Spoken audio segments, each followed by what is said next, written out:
In this video, I'm going to show you how to add captions in Adobe Express. First, open Adobe Express. Once you're on the main screen, you will see the Explore Quick Actions option. Click on it, and in the Quick Actions section, scroll down until you find the Caption Video option. Click on it, and then select Browse to upload your video from your device.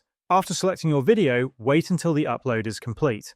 Once the video has been uploaded, you will see that captions are automatically added. If you play the video, you will notice the text appearing on the right side of the screen. You can edit the text from here if needed. Additionally, you will have access to different text styles.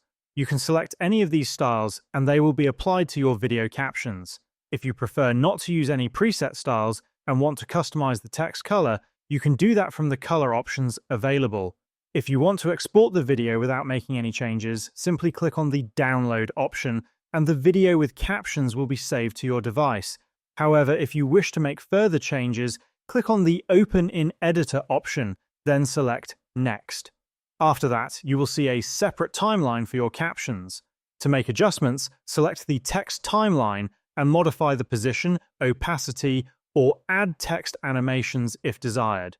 If you want to make further edits to your video, you can use the available tools on the left side of the screen. Once you are satisfied with the changes, click on the Download button at the top right corner of the screen. Choose the format as MP4, select the resolution, and click Download. After the download is complete, your video with the captions will be saved to your device.